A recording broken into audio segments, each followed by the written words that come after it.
அகிலமெங்கும் உள்ள தமிழ் நேயர்கள் அனைவருக்கும் பரம்பரை ஜோதிடர் உங்கள் மனோ பாலாஜியின் அன்பான வணக்கம்.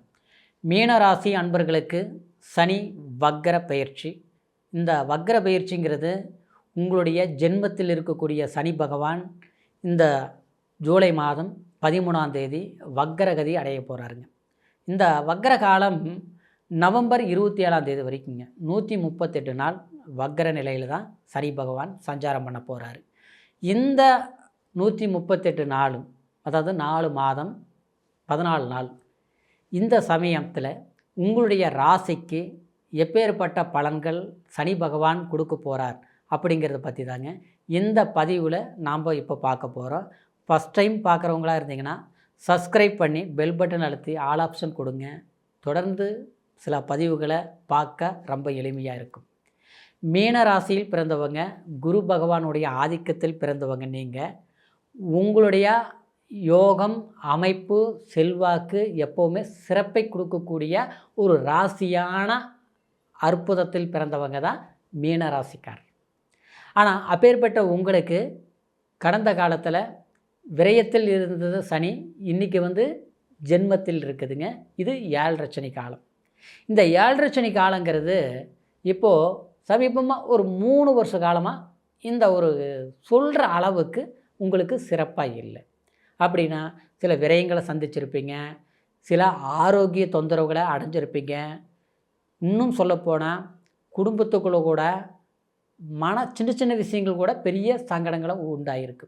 வெளியில் இருக்கிற பிரச்சனை நீங்கள் போனால் தீர்த்துட்டு வந்துடுவீங்க. எப்பேற்பட்ட பிரச்சனையும் ஒரு பஞ்சாயத்தாக நீங்கள் போனால் முடிச்சுட்டு வந்துடுவீங்க. அங்கே தீராத பிரச்சனையாக தீர்த்து வச்சுருவீங்க. ஒரு சட்ட ரீதியில் ஒரு பிரச்சனைகளா கண்டிப்பாக நீங்கள் போனால் எது எப்படி பேசணுமோ அப்படி பேசி அந்த நியாயத்தையும் நீதியும் வாங்கி கொடுக்கக்கூடிய ஒரு திறமை உங்கள்கிட்ட இன்றைக்கும் இருக்குது. ஆனால் நமக்கு ஒரு சின்ன பிரச்சனை கூட நம்மளாலையும் தீர்த்துக்க முடியல, தீர்த்து வைக்கக்கூடிய நபர்களும் நமக்கு தீர்த்து வைக்கலை. பிரச்சனை சின்னது பெருசாக்குறாங்களே தவிர, ஆனால் பெருசாக ஆகிற அளவுக்கு தடுக்க மாட்டேங்கிறாங்க. இப்படி தான் இது கிட்டத்தட்ட அதுலேயும் இது ஒரு 6-7 மாத காலமாக உங்களுக்கு அதிகமாக இந்த மாதிரி தொந்தரவுகள் அனுபவிச்சிட்ருக்கிறீங்க. அது மட்டும் கிடையாதுங்க, பணம் விஷயத்தில் சும்மா சொல்லக்கூடாதுங்க. அப்படியே தண்ணி மாதிரி கரையும் பணம். எவ்வளோ வந்தாலும் வாங்கிறது தெரியுது, எந்த பக்கம் போகுதுன்னு தெரியாது. இப்படி செலவுகள் ஒரு பக்கம். இன்னொன்று பக்கம் வேலையில் சிலருக்கு அந்த வேலையில் போய் நிம்மதியாக செய்ய முடியல. அந்த அளவுக்கு அங்கே தொந்தரவுகள் இருக்கும். அந்த தொந்தரவுகள்னால் எப்படியாவது ஒன்று நாம் இத்தனை வருஷம் போராடி வேலை செஞ்சுட்டோம், நாம் ஏன் விட்டுட்டு போகணும்? நேற்று வந்தவங்கெல்லாம் ஒவ்வொரு டிஸ்டர்ப் பண்ணி ஒவ்வொரு கஷ்டத்தை கொடுத்து இன்றைக்கி அவங்க நல்ல பேர் வாங்கிறதுக்கு நம்மளை சிக்க வச்சிட்ருக்கிறாங்க. அது நம்மளுடைய தலைமை கண்டுக்காமல் இருக்கிறாங்க. இதனால் நாம் என்ன பண்ணுறது? நம்ம வேலையை நம்ம செஞ்சிட்ருக்கலாம் அப்படின்னு பொறுத்து போய் வேலை செய்கிறவங்க சிலர். இன்னும் சிலர் எல்லாம் மீனராசிக்காரர் இப்படியேப்பட்ட வேலையே எனக்கு வேண்டாம், தன்மானத்திலேருந்து நான் வேலை செய்ய வேண்டிய அவசியம் இல்லை, நேற்று வந்தவங்களுக்கு கிடைக்கக்கூடிய மதிப்பு மரியாதை நமக்கு இல்லை, அப்புறம் எதுக்கு இந்த வேலை அப்படின்னு ஓதறி தள்ளிட்டு வந்தவங்க ரொம்ப பேர் மீனராசிக்கார். ஏன்னா உங்களை பொறுத்த வரைக்கும் எது எப்படினாலும் எல்லாமே சரியாக இருக்குன்னு நினைக்கக்கூடியவங்க. ஏன்னா நீங்கள் யாரையும் கஷ்டப்படுத்த மாட்டீங்க. ஆனால் நம்மளை கஷ்டப்படுத்தும் போது அதை பார்த்துட்டு ஒன்று கேள்வியாவது கேட்பீங்க, இல்லையா வச்சு போன்ட்டு விட்டுட்டு ஓரமாக வந்துகிட்டே இருப்பீங்க. எழுத மாதிரி இதில் இல்லை என்னென்னா, வீரியத்துக்காக ஒவ்வொரு விஷயங்களும் நீங்கள் நேர்மையாக செஞ்சாலும் ஆனால் ஏதோ ஒரு விதத்தில் உங்களுக்கு அது நஷ்டமாக போயிட்டுருக்குதுங்க. இந்த நஷ்டத்தை சரி கட்டுறதுக்கு சில முயற்சி எடுத்தால் நம்மளேனோ பெரிய குற்றவாளியை பார்ப்பாங்க. வீட்டில் இருக்கிறவங்களும் அப்படியே தான் பார்ப்பாங்க. ஊருக்கெல்லாம் உபதேசம் பண்ணுறீங்க, நல்லது பண்ணுறீங்க, ஆனால் குடும்பத்தை பற்றி கண்டுக்க மாட்டேங்கிறீங்க. என்ன தான் பாடுபட்டாலும் நல்ல பேர் கிடையாது. இன்றைக்கி உண்மையை சொல்ல போனோம்னா அடுத்தவங்களுக்குன்னா ஓடி ஆடி வேலை செய்வீங்க.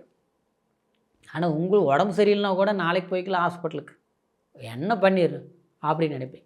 ஆனால் இந்த மீன ராசிக்காரர்கிட்ட இருக்கிறது இன்னொரு விஷயம் என்னென்னா, எப்போவுமே அடுத்தவங்களை சந்தோஷப்படுத்தி வாழ்கிறதுல பெரிய சுகம் காணுவீங்க.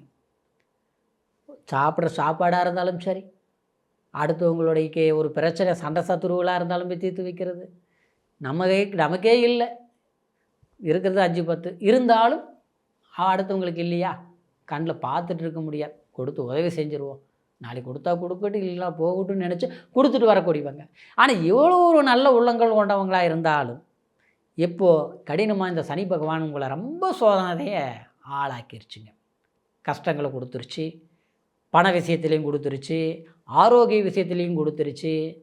சில அதிர்ஷ்டங்கள் வர வேண்டிய வாய்ப்புகள், அதிர்ஷ்டங்கிறது என்னங்க, நமக்கு வர வேண்டிய பணம், அது உழைப்பால் வர வேண்டியது.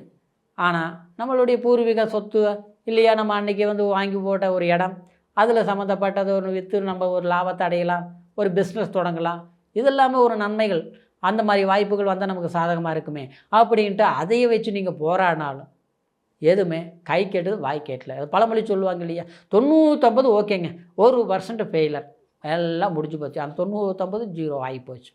இப்படி தான் உங்களுடைய சமீப கால வாழ்க்கை காலத்தை கடந்து போயிட்டுருக்குது. நேரத்தையும் வீணாக்குதுன்னு புரிஞ்சாலும் அதை சரி செய்கிறதுக்கு முயற்சி நீங்கள் எடுத்திருப்பீங்க. ஆனால் அந்த முயற்சி பலன் கொடுக்கல. இப்படி இருந்த சூழ்நிலையில் இந்த ஜூலை மாதம் 13ஆம் தேதி, அதாவது ஆனி மாதம் 29ஆம் தேதி சனி பகவான் வக்ர அடைய போகிறார். அப்போது இந்த வக்ர காலத்தில் இருந்து வரக்கூடிய கார்த்திகை மாதம், அதாவது 12ஆம் தேதி வரைக்குமே வக்ரத்திலேயே சனி சஞ்சாரம் பண்ணுறது உங்களுக்கு இந்த 7.5 சனியே இல்லாத மாதிரி நினச்சிக்கோங்க. அப்போ நீங்கள் என்ன பண்ணலாம், நேராக போய் திருநள்ளாறு போயிட்டு வாங்க. பக்கமாக இருந்ததுன்னா, சந்தர்ப்பம் இருந்ததுன்னா. தூரமாக இருக்கிறேங்க, நாம் எங்கே திருநள்ளாறு போகிறது, ஒன்றும் தப்பு இல்லை. வீட்லேயே நல்லெண்ணெய் தீபம் ஏற்றுங்க. சனிக்கிழமை நாளில் காலையில் குளிச்சுட்டு சுவாமி ரூமுக்கு போய் ஒரு நல்லெண்ணெய் தீபம் உயர்த்தி மனசார சனி பகவானே காப்பாற்று, கரெக்டாக நல்லது நடக்கணும்னு நினச்சி நீங்கள் அது கரெக்டாக, அதாவது ஜூலை மாதம் 13ஆம் தேதி சனிக்கிழமை ஆனால் அதிலிருந்து கும்பிடுங்க. கண்டிப்பாக கஷ்டங்களும் எனக்கும், சில பிரச்சனைகளுக்கு தீர்வுகள் வரும், பிரிஞ்சு குடும்பம் ஒன்று சேரும், சின்ன சின்ன பிரச்சனைகள் இருந்த குடும்பம், அதாவது பிரச்சனைகளும் சரியாக்கிக்குவீங்க. அதே நேரத்தில் ஆரோக்கியம், ஒரு 60-70 வயசாகி போச்சுங்க, என்னால் ஒன்றும் பண்ண முடியல, உடம்பு சரியில்லாமல் இருக்குது, ஆனால் நான் உழைச்சி ஆகணும், நான் சும்மா இருக்க மாட்டேன், ஆனால் எனக்கு பிரச்சனைகள் இருக்குது. சிறு வயதிலிருந்து கஷ்டப்பட்டாலும் எல்லாம் சம்பாரித்ததெல்லாம் எப்படி ஆயிடுச்சு. ஆனால் என் வாரிசுகளை இன்றைக்கி அவங்கள நான் ஒரு கரை சேர்க்க வேண்டிய பொறுப்பில் இருக்கிறேன். ஆனால் வயசாயிடுச்சு, பலம் இல்லை, உடம்புல தெம்பு இல்லை, ஆனால் ஏதாவது ஒரு வழியில் நான் சாதிச்சு காட்டணும்னு நான் முயற்சி பண்ணுறேங்க. ஆனால் நான் என்ன யாரும் புரிஞ்சிக்க மாட்டேங்கிறாங்க.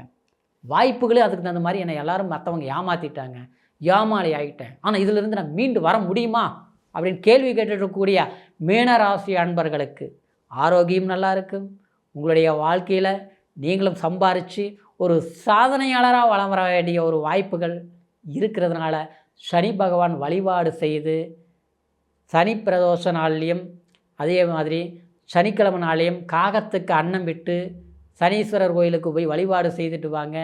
முடியாத பட்சத்துக்கு வீட்டில் வழிபாடு செய்யுங்க. உங்களுடைய கஷ்டங்களையும் கண்டிப்பாக சனி பகவான் நிவர்த்தி செய்து அவர் யோகத்தையும் அதிர்ஷ்டத்தையும் சனி வக்ர காலத்தில் கண்டிப்பாக கொடுப்பார். சரிங்களா? இப்போ சொன்ன பலன் கோச்சாரம். கோச்சாரங்கிறது ராசியை வச்சு சொல்கிறது, இருந்தாலும் பிறப்பு ஜனன ஜாதகத்தை ஒரு முறை பார்த்துக்குங்க. ஏன்னா அது லக்னம் என்ன தசாபுத்தி நடக்குது, சனி பகவான் உங்களுடைய ஜாதகத்தில் எந்த அளவுக்கு பலம் பெற்று இருக்கிறார் அப்படிங்கிற பொறுத்து பலன்கள் முழுமையாக தெரிஞ்சுக்க முடியும். அதனால் உங்களுடைய ஜாதகம் நம்மக்கிட்ட பார்க்கணும் நீங்கள் விரும்புனீங்கன்னா கீழே இருக்கிற நம்பருக்கு ஃபோன் செய்து உங்களுடைய date of birth, time, place மூணையும் தெரியப்படுத்தி உங்களுக்கு டைம் கிடைக்கிற போது அப்பாயின்மெண்ட் போட்டு பொறுமையாக உங்களுடைய ஜாதக பலன்களை எங்கிட்ட கேட்டு தெரிஞ்சுக்கிட்டு புதிய முயற்சி எடுங்க. இந்த சனி வக்ர காலத்திலிருந்து உங்களுடைய எதிர்காலம் தேவையான வசதி வாய்ப்பு செல்வாக்குகளையும் சிறப்புகளையும் இறைவன் கொடுப்பார் என்கிற ஒரு வாழ்த்துக்களோட மீண்டும் அடுத்த பதிவில் உங்களை சந்திக்கிற வரைக்கும் நன்றி, வணக்கம்.